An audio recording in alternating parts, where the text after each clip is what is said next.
Hello, this is Brian, and for the next hour, I'll be reading from the June 30th issue of the Toronto Star on the Niagara Frontier radio reading service. More than 100 Venezuelans who were deported from the U.S. hours before the earthquakes are missing. More than 100 people just deported from the United States were being held in a hotel when earthquakes struck Venezuela, setting off a scramble to find survivors and bodies buried in the rubble, according to survivors. A deportation flight from Miami arrived in Venezuela hours before Wednesday's earthquakes.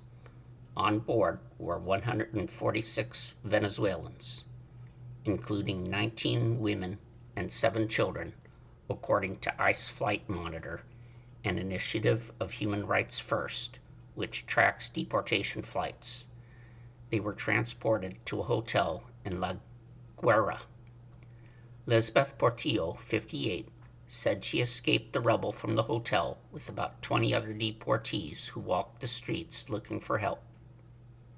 They saw people running, some naked and others barefoot, as they emerged from the rubble of the building in La Guaira, one of the areas that was hardest hit in Wednesday's 7.2 and 7.5 earthquakes.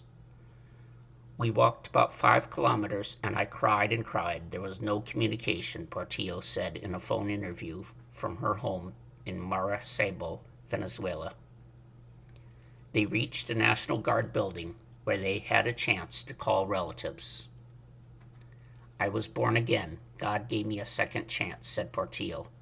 I am traumatized, she said, after a pause, weeping. The Venezuelan government says more than 1,700 people were killed.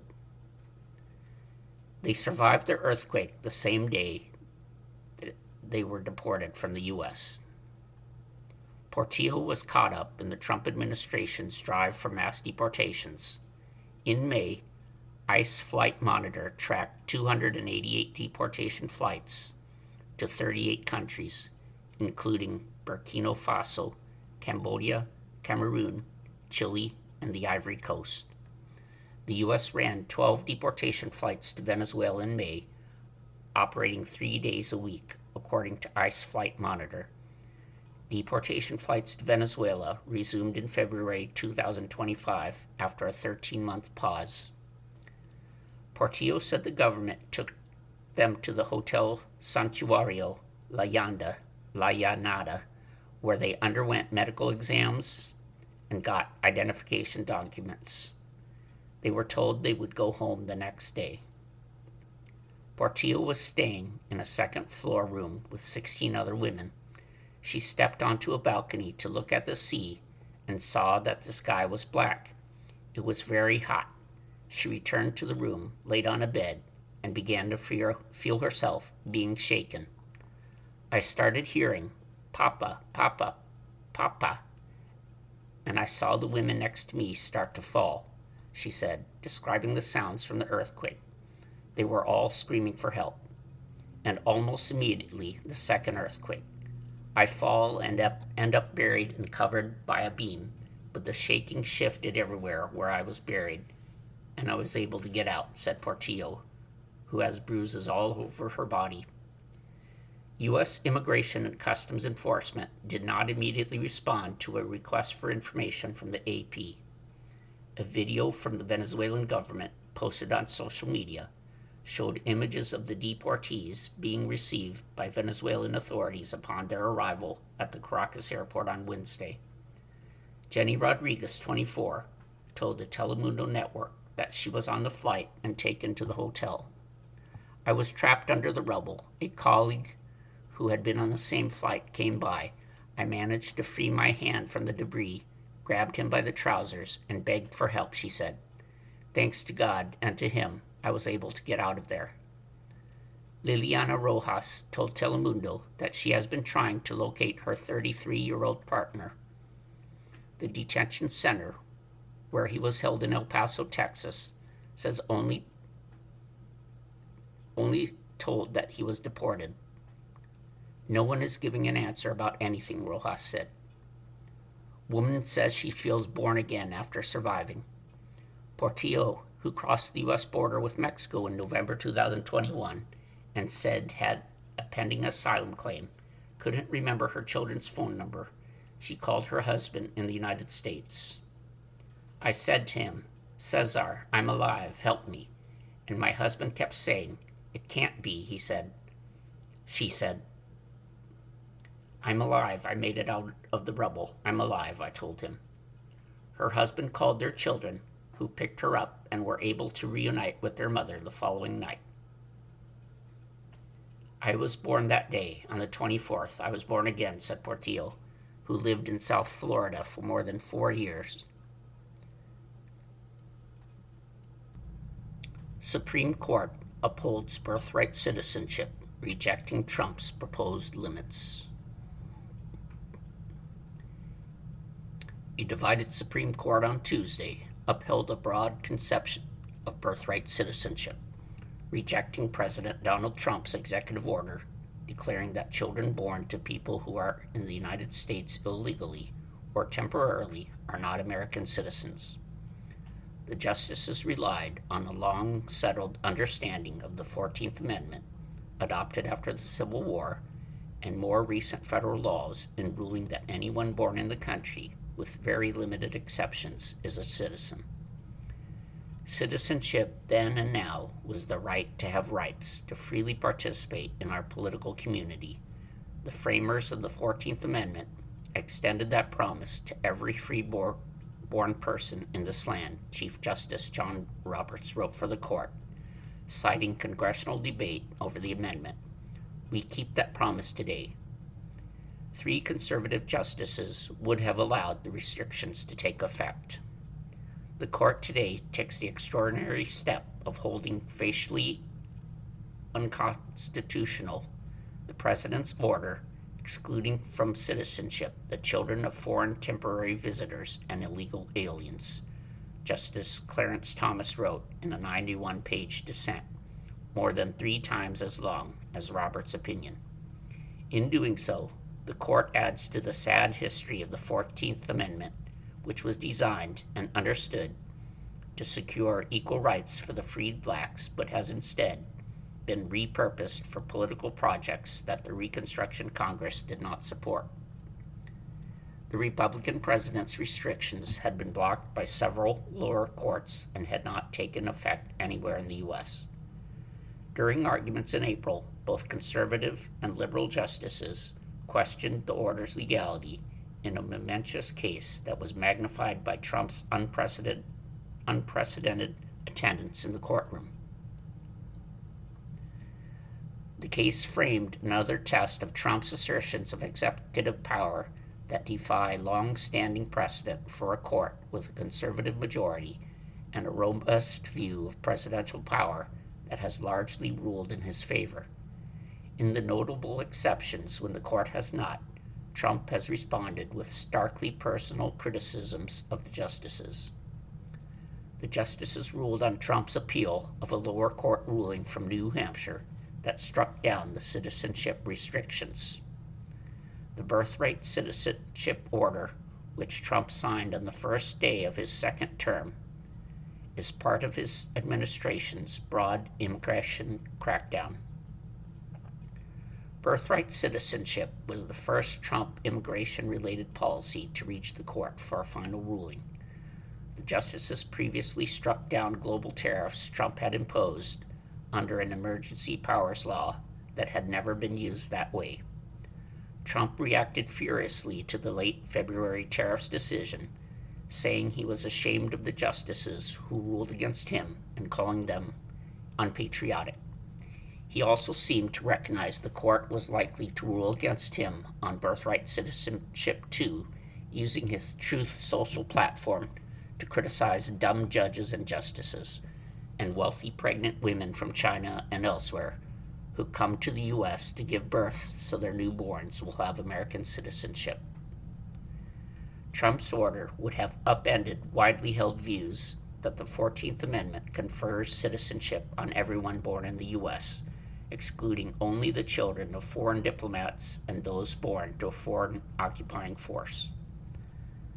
The amendment was intended to ensure that black people, including former slaves, had citizenship, though the citizenship clause is written more broadly. All persons born or naturalized in the United States and subject to the jurisdiction thereof are citizens of the United States and of the state wherein they reside, it reads. In a series of decisions, lower courts have struck down Trump's executive order as illegal. The decisions have invoked the High Court's 1898 ruling in Wong Kim Ark, which held that U.S.-born child of Chinese nationals was a citizen. Roberts, joined by Justice Amy Coney Barrett and the 3 liberal justices, said the amendment's language, the historical context, and the 1898 case make clear that children born to parents illegally or temporarily in the U.S. are citizens at birth.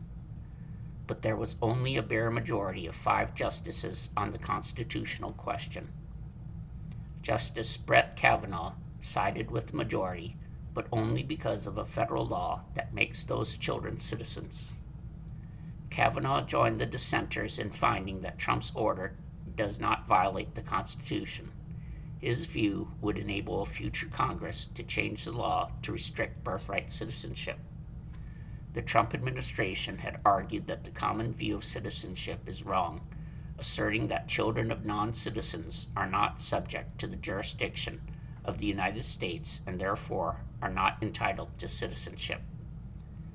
More than 250,000 babies born in the U.S. each year would have been affected by the executive order, according to research by the Migration Policy Institute and Pennsylvania State University's Population Research Institute.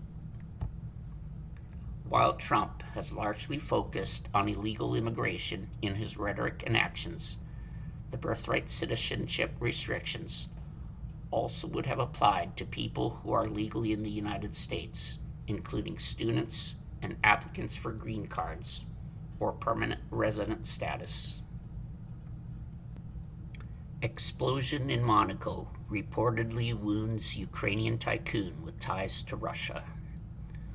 An explosion at an apartment building entrance in Monaco reportedly wounded a Ukrainian tycoon with ties to Russia and 2 other people, the chief prosecutor in the exclusive Mediterranean country said Tuesday. A search was underway for a suspect who fled on foot after the blast late Monday, prosecutor Stéphane Thibault said, adding that the motive was unclear. Media reports identified Ukrainian construction tycoon Vadim Yermoliev as being among the injured. He has said he renounced his Ukrainian citizenship nearly a decade ago, and he was targeted by Ukrainian sanctions in 2023 for ties to Russia. A woman and a child were also hurt. It appears that the family was specifically targeted, said Christophe Mermand, the Minister of State for Monaco. He said the suspect had walked around the area several times while waiting for the victims, according to surveillance footage. It was not clear why the family was targeted or by whom. Russia has a long history of targeting its enemies abroad, and Western intelligence officials have recently said that a campaign of targeted killings has ramped up since President Vladimir Putin's 2022 invasion of Ukraine. Ukraine is also believed to have carried out attacks and targeted killings of Russian figures in the course of the war, although those attacks have largely been confined to Ukrainian or Russian territory. The Ukrainian Foreign Ministry said its embassy in France, which is also responsible for Monaco, was in touch with local authorities. Ukrainian diplomats were at the scene providing assistance, it said. Attack shocks glamorous Monaco. The attack shocked the country on the Mediterranean coast, one of the world's smallest sovereign states, known for its high concentration of wealthy residents. Monaco's Prince Albert II described it as an odious act and said all public services were mobilized to ensure security. Monaco police opened an attempted murder investigation into the attack, but they did not describe it as a terrorism investigation, Thibault told reporters. The family members are regular residents of Monaco, and authorities did not yet know whether they had been threatened in the past, Merman said. The blast occurred around 9 p.m. Monday at the entrance of a residence near the French border. The woman who was wounded was in life-threatening condition, Thibault said. He did not provide the identities of the people who were hurt. The woman was being treated at a hospital in Nice, Merman told French news broadcaster LCI. Her partner and the 13-year-old child suffered less severe injuries, but were still hospitalized Tuesday, he added. The suspect got away via steps to a small street to the neighboring French town of Boussoulil, according to surveillance footage. In a picture captured by surveillance cameras and published by French media, the suspect could be seen in a street wearing a black jacket, light-colored pants, white shoes, and a black bucket hat that partly concealed his face. The three people were apparently returning home peacefully, Merman said, citing surveillance footage. They were caught in the explosion as they crossed the threshold of their apartment building. Ukrainian Tycoon is a well-known real estate developer. Yermoleyev, a Ukrainian-born businessman, originally from the city of Dnipro, built his fortune through the Aleph Group, a diversified business that includes commercial real estate, manufacturing, and agriculture. He became one of the country's best-known property developers, leading projects that reshape parts of Dnipro city center. He has regularly appeared in rankings of Ukraine's wealthiest entrepreneurs. In an interview with Forbes Ukraine, Yermoleyev said he renounced his Ukrainian citizenship and became a Cypriot citizen in 2017. In December 2023, Ukrainian President Volodymyr Zelensky imposed sanctions on Yermoleyev as part of a broader package targeting individuals and companies Kiev has said had business links to Russia or Russian-occupied territories. The Cyprus Registrar of Companies lists a man called Vadim Yermoleyev as the director of Vespano Limited, a company in the Cypriot city of Limassol, first registered in January 2019. Cyprus's Interior Ministry told the Associated Press it could not provide information about the man's citizenship status due to confidentiality rules. A coastal playground for the rich and famous, Monaco is renowned as much for its tax-friendly incentives and Formula One Grand Prix as its glamorous royal family. The small principality is widely regarded as one of the safest places in the world, in part because of its network of thousands of surveillance cameras covering most public spaces. Monaco's population of 38,000 is multinational, with only a fifth of the population actually citizens of the principality. You are listening to a reading of articles and features from the Toronto Star and the Niagara Frontier radio reading service. Aid workers warn of infectious diseases overwhelmed hospitals after Venezuela quakes. Aid groups warned Tuesday that Venezuela's fragile healthcare system is being pushed to its limits nearly a week after two powerful earthquakes, with damaged and understaffed hospitals overwhelmed by the injured and deteriorating conditions in the disaster zone, causing infectious diseases to spread. The scores of international and domestic teams across Venezuela remain focused on the search for survivors, with the government death toll surpassing 1,700 and new bodies still being hauled out from the rubble. But a humanitarian crisis is already unfolding among the living. United Nations agencies express concern about the health effects of thousands of displaced people sleeping for days in the open or in crowded, unsanitary shelters. Venezuelan officials say that more than 15,800 people have been affected by the earthquakes, a figure that reflects the official number of displaced people, UN Refugee Agency spokesperson Carlotta Wolf said on Tuesday. Suddenly, homeless Venezuelans are sleeping in cars, parks, and elsewhere without adequate emergency shelter available.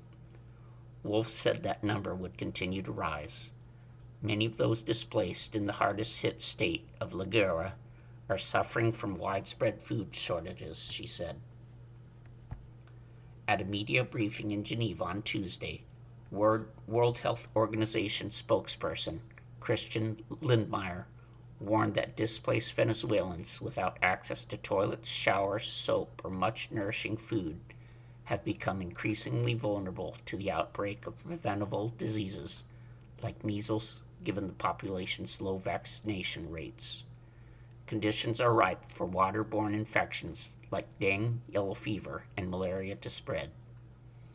The Venezuelan healthcare system, strained by decades of underinvestment and years of economic crisis, is under extreme pressure now, with facilities operating beyond the capacity of the surge of the trauma cases, Lindmeier said. According to the government, last week's earthquakes damaged or otherwise compromised 38 hospitals nationwide. WHO said it so far has evaluated 21 of those facilities, 3 of which are no longer operating. Another 6 have sustained damage, and the rest are now buckling under the influx of injuries. Many specialist doctors are missing in the ruins, including officials in charge of maternity care in La Guerna, who said compounding the challenges to health care in a country that 8 million people, including many doctors and nurses, have fled in recent years. Findings reveal chaotic service delivery and patient flow, marked by overcrowding, growing surgical backlogs, and a breakdown in biosafety measures, Lindmeier said. He added that the collapse of forensic and morgue services and inadequate casualty registration has made it difficult to gauge the scope of the disaster. Venezuela's government, which has long retained control over access to information, offers daily casualty updates. Jorge Rodriguez, the president of the National Assembly, announced Monday that the official toll stood at 1,719 people killed and 5,000 injured, and warned the public against sharing information that contradicted authorities. Experts say the official toll is likely a significant undercount, as many more people remain missing, and hopes for finding survivors diminish with each passing day.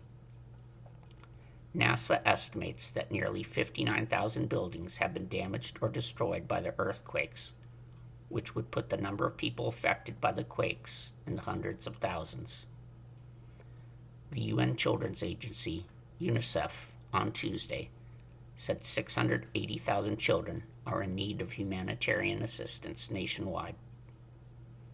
Authorities have not offered an official count of missing people, leading many Venezuelans to turn to non-governmental digital databases to report their loved ones as missing. One such registry listed at least 43,220 people as missing. Supreme Court upholds state laws banning transgender girls and women from school athletic teams. The Supreme Court on Tuesday upheld state laws barring transgender girls and women from playing on school athletic teams in another setback for transgender people. The court's 6-justice conservative majority, which has repeatedly ruled against transgender Americans in the past year, ruled that state bans in Idaho and West Virginia don't violate the Constitution. The court unanimously agreed that barring transgender girls and women also doesn't run afoul of the federal law known as Title IX, which prohibits sex discrimination in education. Justice Brett Kavanaugh wrote for the court that states may maintain women's and girls' sports for biological females to address safety and competitive fairness concerns. The Constitution and Title IX do not require an overhaul of women's and girls' sports throughout America. More than 24 other Republican-led states have adopted bans on female transgender athletes, and the decision seems certain to extend to them as well. Left unresolved by the outcome are lawsuits challenging state laws and regulations in Connecticut, California, and elsewhere that permit transgender athletes to compete consistent with their gender identity. Justice Sonia Sotomayor dissented, saying from the bench that the majority opinion was wrong to reject an equal protection claim from 16-year-old Becky Pepper Jackson. With the science still evolving, transgender students shouldn't automatically be shut out of team sports, she said. We just simply do not know scientifically that transgender students pose dangers, she said, reading from a dissent joined by her liberal colleagues. Pepper Jackson, a high school sophomore in Bridgeport, West Virginia, has been taking puberty-blocking medication, has publicly identified as a girl since age 8, and has been issued a West Virginia birth certificate recognizing her as female. She is the only transgender person who has sought to compete in girls' sports in West Virginia. Pepper Jackson has progressed from a back-of-the-pack cross-country runner in middle school to statewide champion in the shot put. She beat the second-place finisher by 2 feet in last month's West Virginia championship meet. In the Idaho case, Lindsay Hecox sued over the state's first-in-the-nation ban for the chance to try out for the women's track and cross-country teams at Boise State University in Idaho. She didn't make either squad because she was too slow, her lawyer Kathleen Hartnett told the court during arguments in January, but she competed in club-level soccer and running. Prominent women in sports have weighed in on both sides. Tennis champion Martina Navratilova, swimmers Summer Sanders and Donna De Verona, and beach volleyball player Carrie Welsh Jennings are supporting the state bans. Soccer stars Megan Rapinoe and Becky Sauerbrunn and basketball players Sue Bird and Brianna Stewart back the transgender athletes. Kavanaugh, who has coached girls basketball, underlined the importance of women's sports and athletes' dedication. No student athlete on either side of the issue, whether a biological female or transgender, deserves to be ostracized or vilified, he wrote. In 2020, the Supreme Court ruled LGBTQ people are protected by a landmark federal civil rights law that prohibits sex discrimination in the workplace, finding that sex plays an unmistakable role in employers' decisions to punish transgender people for traits and behavior they otherwise tolerate. But last year, the 6 conservative justices on the 9-member court declined to apply the same sort of analysis when they upheld state bans on gender-affirming care for transgender minors. The states supporting the prohibitions on transgender athletes argued there is no reason to extend the ruling, barring workplace discrimination, to Title IX. Idaho's law, State Solicitor General Alan Hirsch said is necessary, fair competition because, where sports are concerned, men and women are obviously not the same.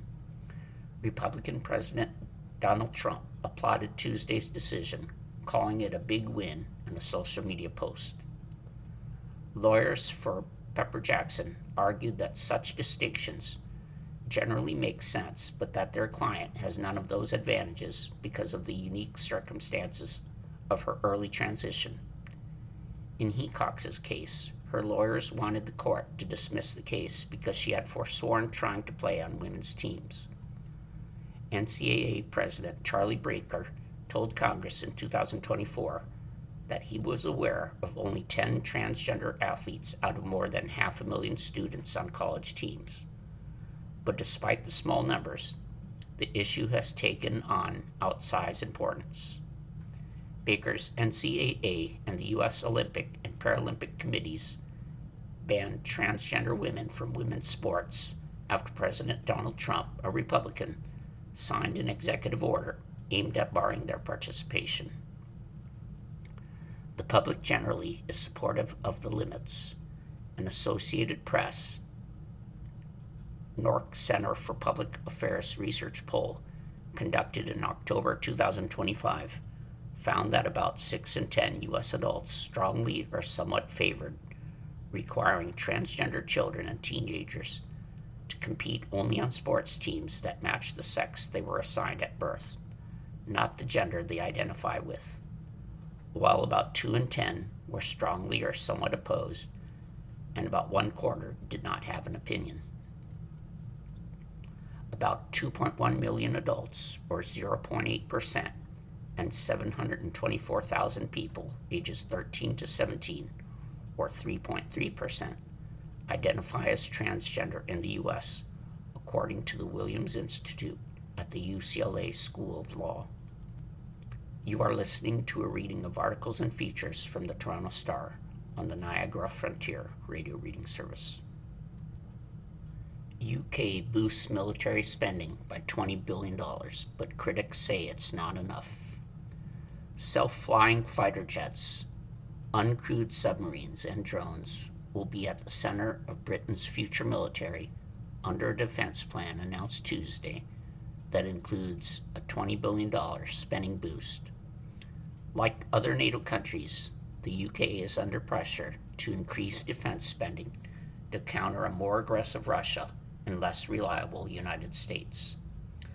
But its defense investment plan has been repeatedly delayed as military leaders and Treasury officials wrangled over the cost. Prime Minister Keir Starmer said the plan reflects a world of conflicts transformed by technology and will keep Britain safe in a more dangerous and volatile world. When the world is arming and aggression is rising, the best way to avoid war is to prepare for it, he said. But the blueprint does not commit to spending 3% of UK GDP on defense by 2030, one of the factors that spurred John Healey to resign as UK Defence Secretary on June 11th. Healey accused the government of underspending on the military at a time of rising threats, citing a British intelligence assessment that Russia could attack a NATO member country by 2030. In the House of Commons on Tuesday, Healey said that, with European security at stake, Britain needs to develop a clear, credible funding plan that will hit 3% and that will meet our NATO commitment of 3.5% by 2035. Starmer said Healey's successor, Defense Secretary Dan Jarvis, had worked to sharpen and strengthen the plan. Its £15 billion in new spending is more than the £13.5 billion or $18 billion Healey was offered by the Treasury, but far less than the £28 billion or $37 billion that defense officials had called for. UK faces pressure to hit NATO target. Under the plan, defense spending will hit 2.7% of GDP by 2029. Starmer said the 3% target will be reached in the next Parliament, a period that could extend to 2034. The UK remains committed to hitting NATO's 3.5% target by 2035, though it's unclear how it will get there. The government said the new funding will boost spending on defense to almost $400 billion over the next 4 years. Big ticket items include $6.6 billion for drone technology, $10.6 billion to build new stealth fighter jets alongside Japan and Italy, and $14.5 billion to increase weapon stockpiles. The UK will also spend $85 billion modernizing its nuclear weapons. Starmer said some road and energy projects would be scrapped to help pay for the military. The UK military is seeking to reverse years of decline in the face of an increasingly assertive Russia, which invaded its neighbor Ukraine in 2022 and increasingly tests the defenses of European nations with overt and covert activity. The UK has watched how drones have transformed war in Ukraine, which uses 200,000 of them a month to defend against Russian forces. Britain plans to invest billions in drone systems across all branches of the military. Instead of a planned fleet of new destroyers, the Royal Navy will get hybrid vessels that will act as command hubs for drones. The very nature of conflict is changing before our eyes, Starmer said during a speech at a drone manufacturer near London. He said that, armed with cutting-edge technology, Ukrainian forces have destroyed Russia's Black Fleet, struck deep into Russian territory, and stopped the advance of one of the biggest armies in the world. Critics say more money is needed. Britain and other NATO member nations have faced pressure from U.S. President Donald Trump to increase military spending. Trump has long questioned the value of the military alliance and complained that the United States provides security to European countries that don't pull their weight. The resignations of Healey and Junior Defense Minister Al Carnes were among a series of blows that prompted Starmer to announce last week that he will resign. A NATO summit in Turkey on July 7th and 8th may be his final overseas trip as Prime Minister. His replacement, likely the former Greater Manchester Mayor, Andy Burnham, will be under pressure to stick to the commitments in the defense plan. It is a platform on which I know my successor will build, Starmer said. Opposition Conservative Party defense spokesperson James Cartledge said the plan was too little too late. And retired General Richard Barrons, who helped lead a defense review in preparation for the investment plan, said, "We have to find more money for defense sooner. We're not keeping up with our allies. We're certainly not keeping up with our enemies. And we know that the U.S. is no longer going to come and save European security in the face of a Russian threat," he told the BBC. U.S. and Iran pause strikes, but disagree over next steps on talks. The United States and Iran on Monday separately announced they will send delegations to Qatar this week, though Tehran insisted it has not agreed to meet with the U.S. at any level after attacks across the Persian Gulf over the weekend challenged negotiations to end the war. U.S. President Donald Trump said the Islamic Republic had requested a meeting with U.S. counterparts and that they plan to convene Tuesday in Doha, Qatar. But one of Iran's senior negotiators denied talks had been scheduled, and the spokesman for Iran's foreign ministry said Tehran was sending its delegation to Qatar, a key mediator in the negotiations, to discuss terms of the interim deal without involving the U.S. Hostilities mounted in recent days in the Strait of Hormuz, through which a fifth of the world's oil had been shipped before war began. After 4 days of trading strikes, both sides appeared to pause their attacks Monday. The U.S. and Iran agreed to an interim deal earlier this month that calls for Tehran to dilute its stockpile of enriched uranium. It also waives U.S.-backed oil sanctions on the country, calls for free traffic through the Strait of Hormuz, and gives each side 60 days to hammer out broader agreements. Confusion mounts over next round of Iran-U.S. talks. After Trump said Monday morning on social media that the U.S. and Iran plan to meet, White House Press Secretary Carolyn Leavitt told Fox News' Fox and Friends that Special Envoy Steve Witkoff and Jared Kushner, the president's son-in-law, were flying to Qatar. Pakistan, also a key mediator, had said talks between Iran and the U.S. would resume Tuesday. But Kazem Garibati, a senior negotiator for Iran, said in comments published by Iranian state media that no talks had been confirmed. And Ismail Baghei, spokesman for Iran's foreign ministry, said that its delegation was traveling to Qatar this week to discuss the planned release of frozen Iranian assets and other issues related to the deal. There are no negotiation meetings with the U.S. side at any level scheduled in the coming days, Begay said. However, that left open the possibility of messages being passed to the Qataris between the two sides. Increased tension in waterway vital to world energy supplies. During the war that began February 28, Iran's attacks and threats stopped cargo ships and tankers from moving through the Strait of Hormuz, creating a global energy crisis. In recent days, Iran has twice attacked vessels in the strait, including a tanker filled with Qatari crude, following efforts to open Oman's territorial waters to both inbound and outbound traffic from the Persian Gulf. The attacks drew retaliatory American airstrikes and raised concerns that negotiations to reach a formal end to the war could be disrupted. Iran launched drone and missile attacks targeting Bahrain and Kuwait on Sunday. The strait has long been considered an international waterway, despite being in Iran and Oman's territorial waters. The Trump administration was operating Monday on the understanding that the U.S. and Iran are standing down after the recent back-and-forth strikes, and that vessels can move freely through the Strait of Hormuz, said a U.S. official who requested anonymity to discuss the sensitive negotiations.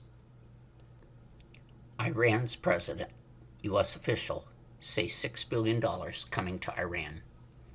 The U.S. official also said that Qatar planned to release $6 billion in frozen Iranian assets that would be used to purchase U.S. food products for the Iranian people. Iranian President Masoud Pezeshkian had announced the expected release of funds earlier Monday in comments published by the state-run IRNA news agency.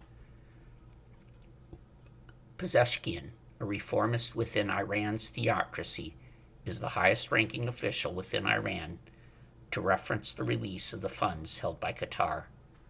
Oman, Iran discussed possible fees for ships transiting the strait. Oman's foreign minister, Badr al-Busaidi, said Monday that Oman and Iran are considering charging service-related fees for commercial ships transiting the Strait of Hormuz. Al-Busaidi said services could include water safety measures, pollution prevention, navigational assistance, and preparedness for incidents such as fires. He told Radio Monte Carlo that Oman does not support imposing transit fees on ships. This is internationally forbidden, he said, and we are abiding by these rules. But there had never been any fees charged in the Strait and other Gulf Arab states, and the U.S. firmly opposed the imposition of any costs for transit. Iran and France clash over clearing mines from the strait. An Iranian official warned France against provocations Monday after French President Emmanuel Macron posted on X that France and others were coordinating efforts to clear mines from the Strait of Hormuz. Kazem Garibabadi, an Iranian deputy foreign minister, said on X that under the interim deal, demining is carried out solely by Iran and by no other country. Macron's post came after he greeted Sultan Haytham bin Tariq of Oman ahead of high-level diplomatic talks in Paris. Lebanon's president says it will deploy troops as part of deal with Israel. Lebanese President Joseph Aoun separately said Monday that Lebanon is determined to deploy troops along its entire southern border as part of a framework agreement with Israel signed Friday. He made the remark while meeting with Admiral Brad Cooper, the top U.S. military commander in the Middle East. The deal was rejected by the Iran-backed Hezbollah militant group, which triggered the latest war with Israel on March 2nd, when it fired rockets across Lebanon's southern border and into northern Israel. The Israel-Lebanon deal calls for Hezbollah to be disarmed before Israel will withdraw troops from southern Lebanon. Israel agreed to withdraw initially from a couple of pilot zones where the Lebanese army would then deploy, but no details have been shared about how that will work in practice. Hezbollah officials have warned that attempts to implement the plan could lead to civil war. You are listening to a reading of articles and features from the Toronto Star on the Niagara Frontier radio reading service. Israeli troops face resistance from residents as they push into a town in Syria.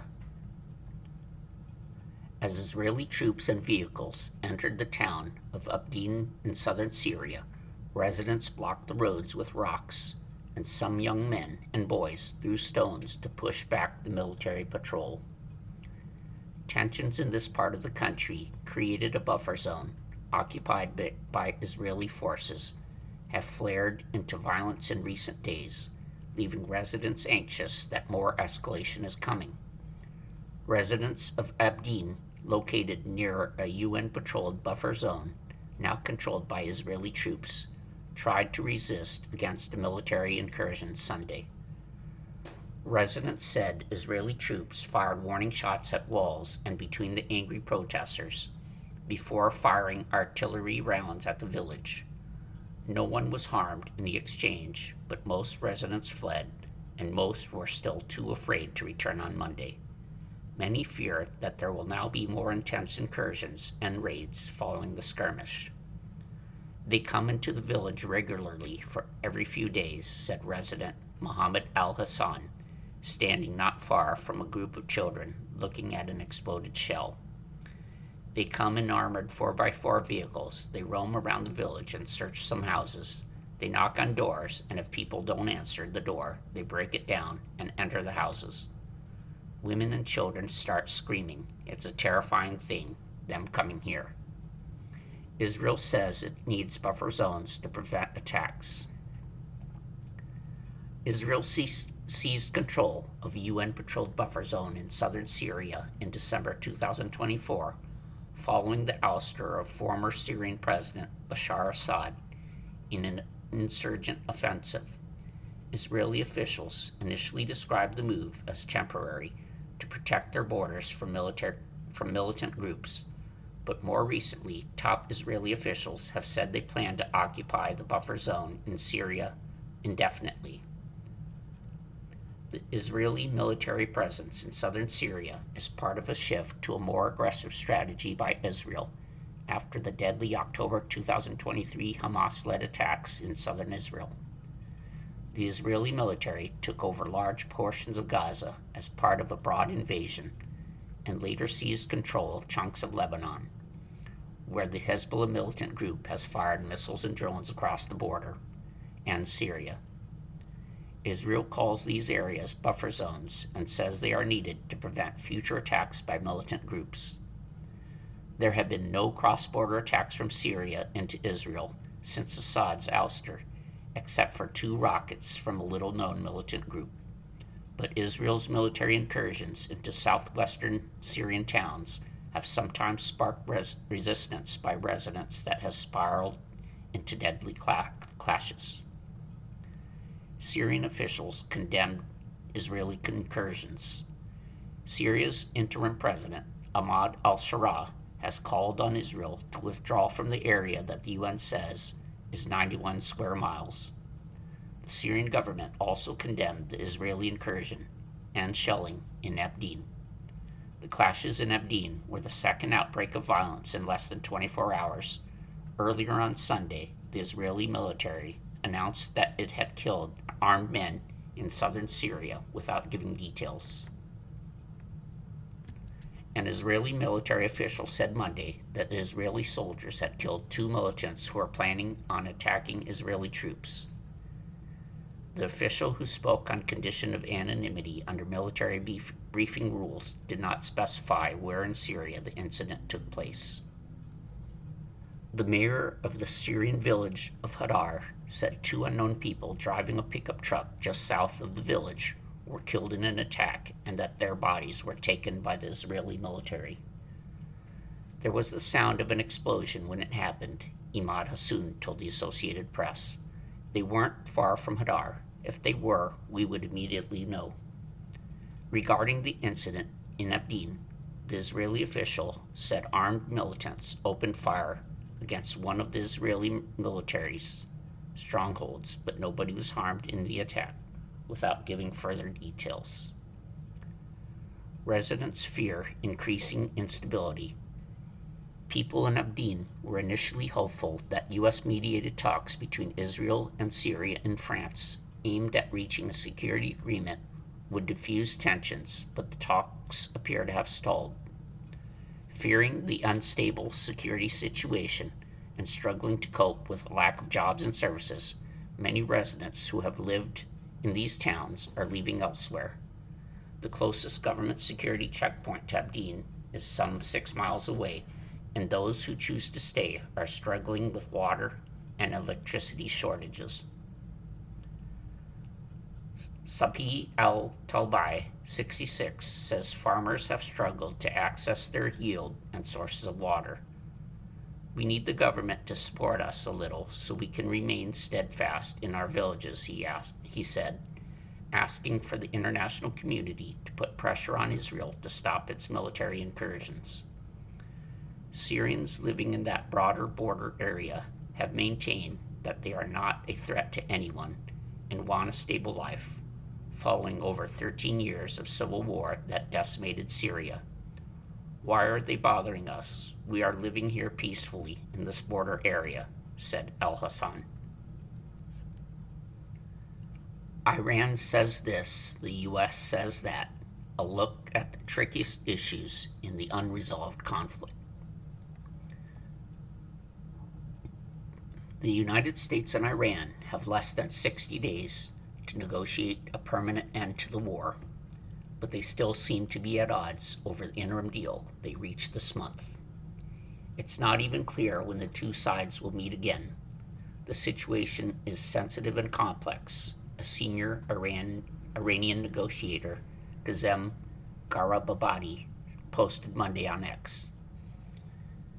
Talks are just one of the pressing questions.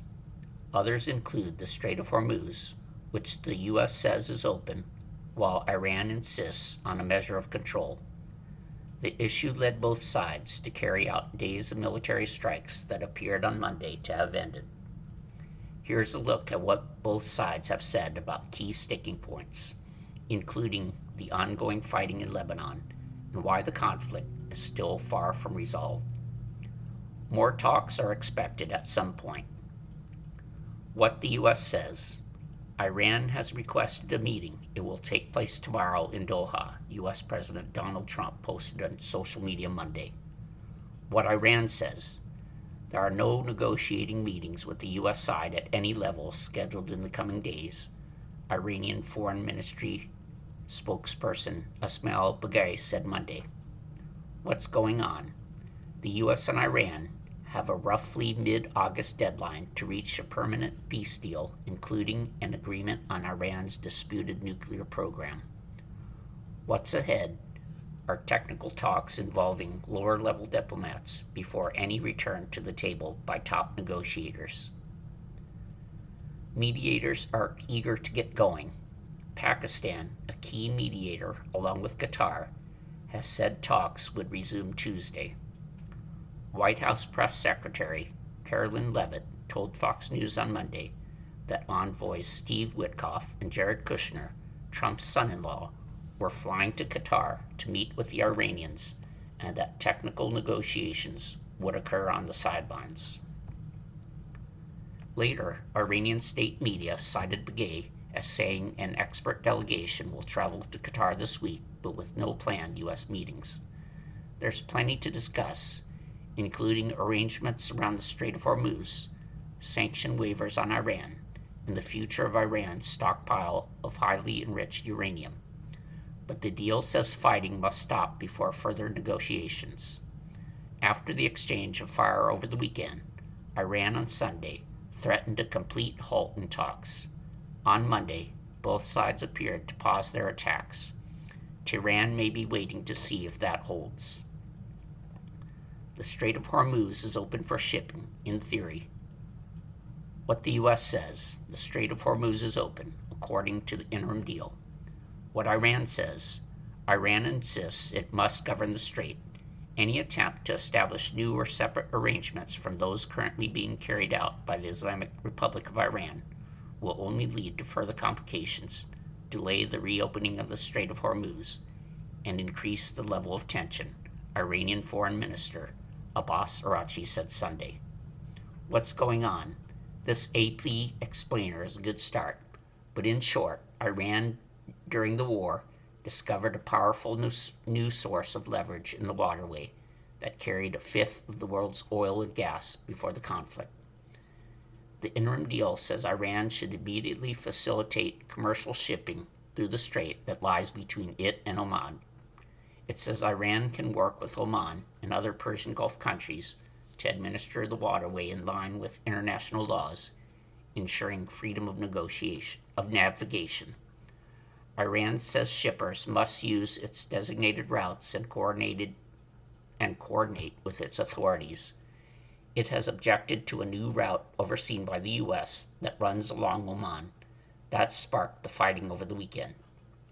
The Trump administration is operating on the understanding that the U.S. and Iran are standing down and vessels can move freely through the strait, a U.S. official said Monday, on condition of anonymity to discuss the closed-door negotiations.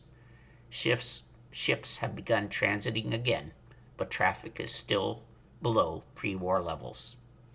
Fighting has stopped on all fronts, in a way. What Iran says: fighting must stop everywhere, and Israel must withdraw from Lebanon before moving ahead on other issues. What Hezbollah says: the Iranian-backed militant group will resist Israel's occupation of large parts of southern Lebanon, and linking Israel's withdrawal to Hezbollah's disarmament is a very dangerous suggestion, Hezbollah leader Naim Qassem said Saturday.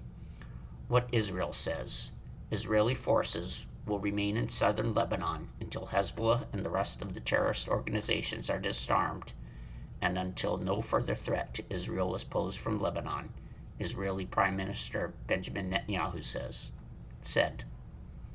What's going on? A separate set of U.S. brokered talks have been held between Israel and Lebanon's government. Iran says its interim deal with the U.S., which calls for a complete ceasefire in Lebanon, requires Israel to withdraw, but a separate U.S. brokered agreement between Lebanon and Israel allows Israeli forces to stay in southern Lebanon until Hezbollah has been disarmed. Hezbollah was not part of those talks and has rejected that deal. Hezbollah attacked Israel 2 days after it and the United States attacked Iran on February 28th. Israel responded with aerial bombardment and a ground invasion. Israel has vowed to keep forces in southern Lebanon until Hezbollah's threat is eliminated. Lebanon's government does not have the capacity to disarm Hezbollah by force. Sporadic clashes continued in Lebanon over the weekend. That could delay Iran's return to the negotiating table. You've been listening to a reading of articles and features from the June 30th issue of the Toronto Star. Your reader has been Brian. Thank you for listening.